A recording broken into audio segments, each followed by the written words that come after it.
A number of years ago, I backed this here. This is the Genki Shadowcast, and this is designed to connect to an HDMI port on this end and go into a USB-C port so that you can use it with, a number of different devices for capturing or recording footage. So the way that this was pitched was you could use your laptop as a gaming screen for a Nintendo Switch. It was before the Switch 2 was out.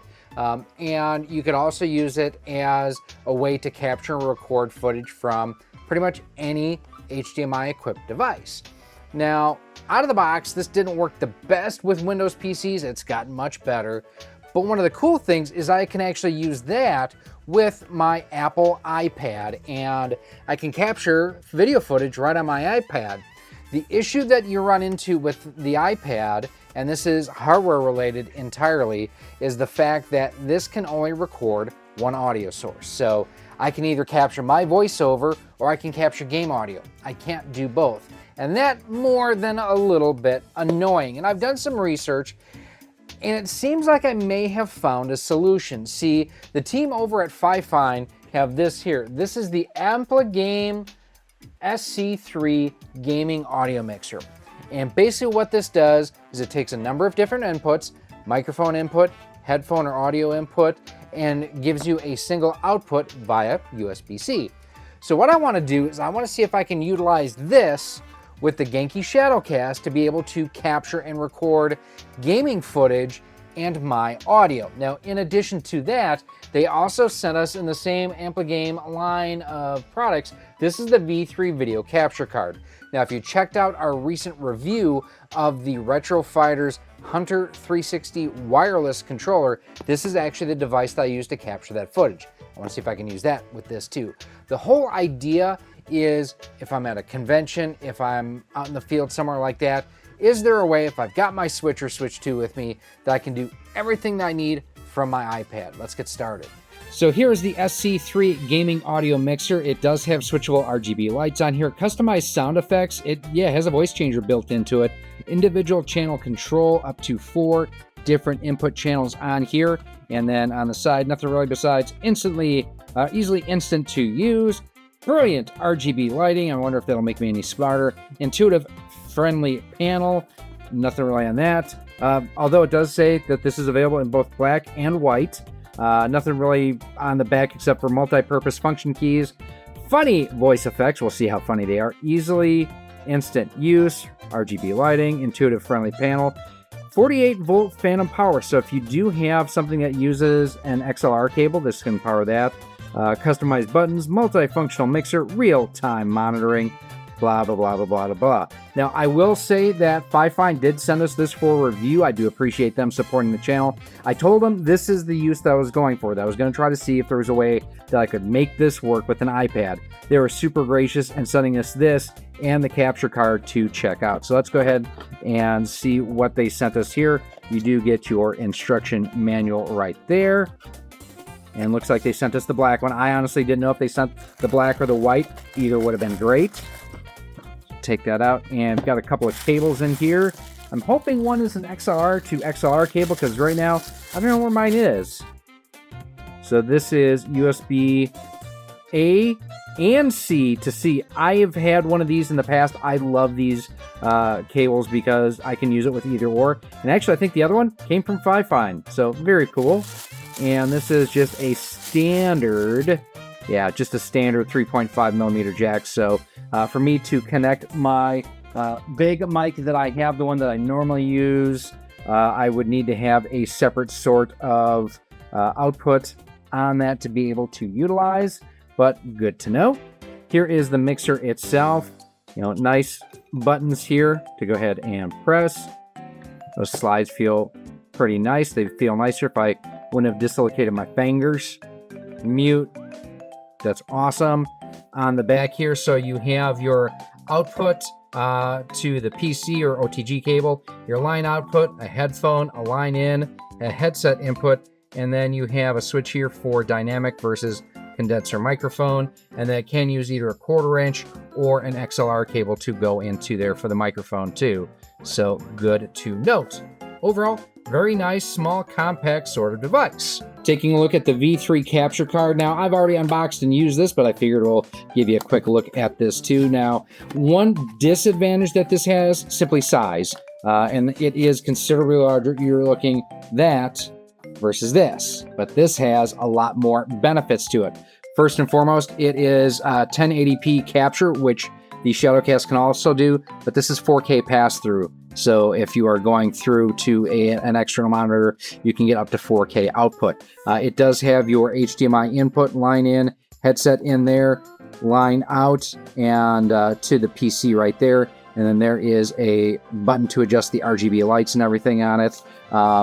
So yeah, this actually has the capability of the pass-through, where this literally you just go from USB-C into your device to go ahead and capture your footage. So there is that. It also comes with, I didn't even take a look at this. I'm assuming it's an HDMI cable. Is it an HDMI cable? Tell me it's an HDMI cable. It's an HDMI. No, it's not. It's a USB A to C cable. It's this. Is it the same one? No, this is literally just an A to C cable. And just a quick look here. This is just a standard iPad A16, iPad 11 version that you have here. USB-C on the bottom firing speakers. And then to capture, let's launch the software here. A couple different ways I can do it. I can go into Camo Studio, which is probably what we're going to utilize. There is also this Genki Studio that we can use too. So what I'm going to also do then is I'm going to go from the headphone jack here into the headset jack here. Theoretically, that should get me my game audio. And then, or I might go into line in. I'm going to have to play around with this and see which way will work the best to make sure that I'm getting my audio passing through. So let's go ahead and get everything set up. Well, that took way too much time for me to go ahead and get set up and everything, but we are now all set up and everything. It's one of those things that it took me a while to figure out. And what I discovered is the order in which you connect everything up to the iPad and to our hub that we have makes a huge difference. So I have a headset that I'm using. This doesn't use USB for inputs on there. You can't use USB on the iPad because we're using it for our hub. I'm going to take you through some of the features that it has on here as well. So it has a voice changer on here. So now you can hear it. My name is Mr. McAllister, the father. That's the first one. And then we have a second one here to go ahead. I'm going to back down the game audio. I'm just going to mute it. There's just a single button to do that. And now we have our third option. That's demonic sounding. And our fourth option.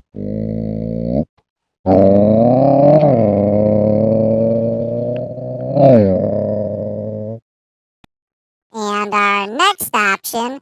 All I want for Christmas is my two front teeth, my two front teeth, my two front teeth.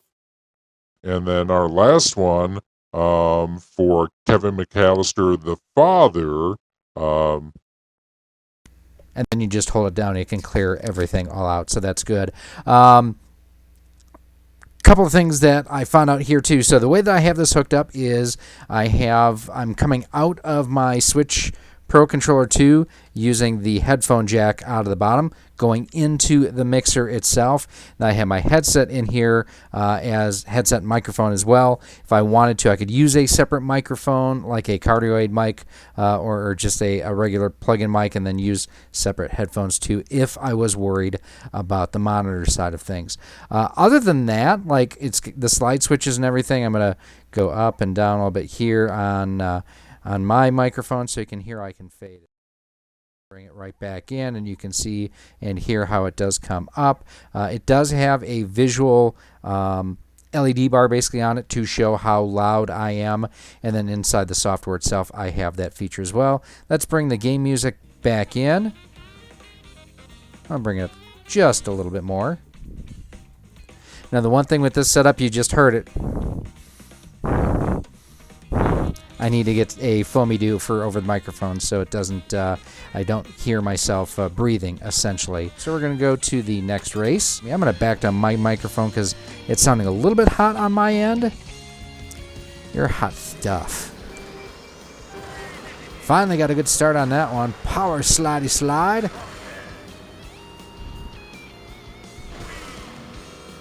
I have to say I've been really happy too with the capture device as well. I used it recently on our review of the Retro Fighters Hunter 360 for the Xbox 360, and was very happy with that. Get out of my way. So pretty simple and straightforward setup here. We are going to try in just a second with the Shadowcast just to make sure. Again, it's the bigger issue has to do with the way that the iPad itself recognizes audio input devices, beginning, middle, and end. It'd be nice if it just recognized more than one audio input via USB at a time, but it does not, because that would make too much sense. Thank you, Apple, for keeping us in a walled garden. Come on, you. There we go. Yeah, I mean, the nice thing, too, with all this pass-through, and I'm going to actually be looking down now at the iPad, is, you know, I see a little bit of a stutter going through the iPad versus what I'm getting up on my monitor. But, I mean, it's not game-breaking. And when you got to sneeze, you don't hear it. Oh, I thought I could go back behind there. I guess I couldn't. I'm going to back the microphone off my mouth just a hair and see if that...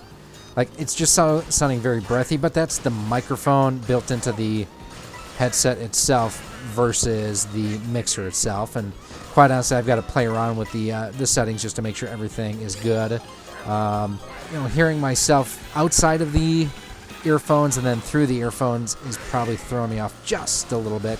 Just a bit outside. Now, one interesting issue I ran into during the testing earlier, too, was for a while I was only getting audio out of one side of the headset, and now I am getting stereo audio for both my own audio along with game audio as well. That was no good. What you do, you dirty rotten such and such. I'm a Wario, #1, Yahoo! So yeah, let's switch it up and let's go ahead and hook up the Genki Shadowcast. The way that I have this connected, I have a USB hub here that's actually USB-C. And into the mixer itself, I have the single audio cable coming off of my Switch 2 controller. And then, as you can see over here, coming off of one side of my HDMI splitter is the Genki Shadowcast. The other side is going to my TV back behind me. And then I do actually still have the FiFine Capture Device set up and rocking and rolling too, just because I didn't want it to cause any other issues as we're coming through this. But overall, a messy desk, but a pretty neat setup. Hey, look at that dork right there. Look at him. Figure we fire up some Sonic Mania. It's been a while since I've played this, and it's just such a good game. Even though it came out very early in the life cycle of the original Nintendo Switch, I think this... Oh, you dirty bastard. I know I didn't see that coming. This may be the first game that I ever downloaded from the eShop. So there is that, too. I'll just turn my microphone down a little bit. Had a... sounded just a bit hot to me. Hey, baby. You sound hot.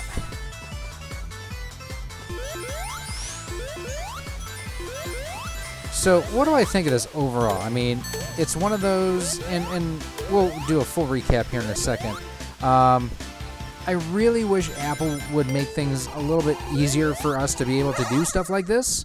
I keep looking to my camera over here for my desktop. Damn it. You know, I wish Apple would make things easier just so that, you know, it's not such a walled garden. The order in which you connect things to the iPad determines basically how much of this you can make work, and that's kind of a pain in the butt. But it's Apple. I mean, it's kind of that walled garden system that they have.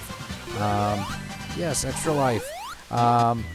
You know, I like the extra features that have gone into both the mixer itself and the capture device. Both have worked nearly flawlessly for me once I got the Apple issue. Again, I keep looking here for my camera.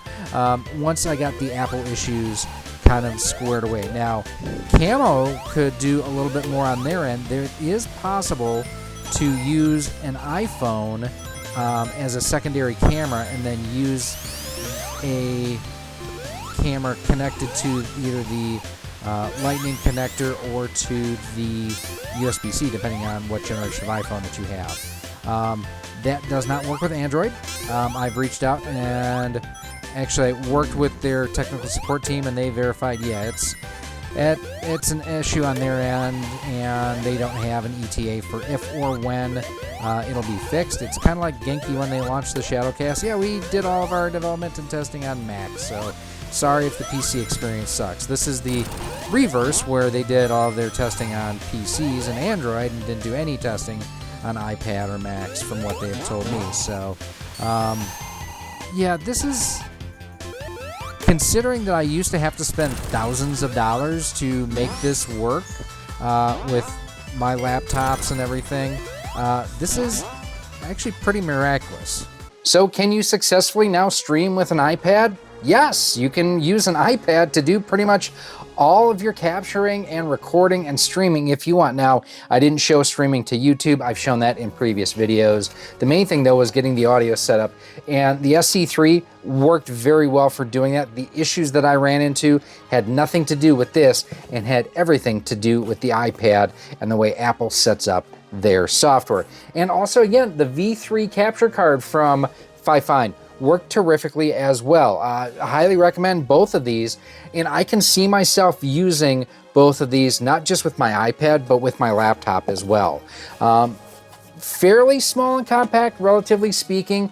I do wish there was a way that I could use these microphones and then my earbuds to monitor everything versus a headset, but FiFine also has good headsets as well. This is not one of them, unfortunately, but they have a number of them that you can check out. I will have links down below to everything I used to set this up, to lay this out, and to go ahead and be able to capture this footage. So again, here's the nice thing about this whole setup is I am using a bare bones, cheap as you can get iPad that is $299. With Black Friday coming up, you may see it on sale for $249, $279.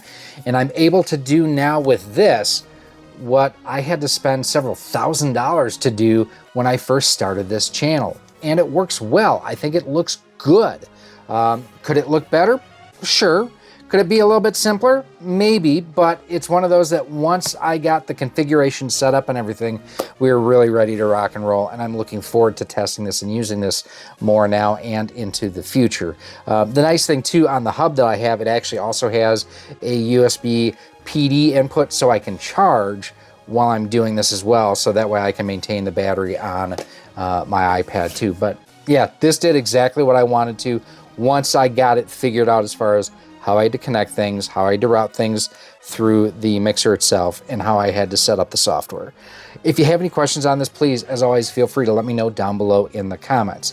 Now, I will have links to everything that I used here down below in the comments, between the SC3, between the V3 capture device, between the headsets, even the iPad that I used here. I'll have it all linked down below for you. Now, if you do want to see our original test where we discovered that we weren't getting audio through correctly and how we kind of tried to make this work, I'll have that link down below for you. Check it out. I'm sure you're going to learn something, and this definitely, V2 of that, much, much better.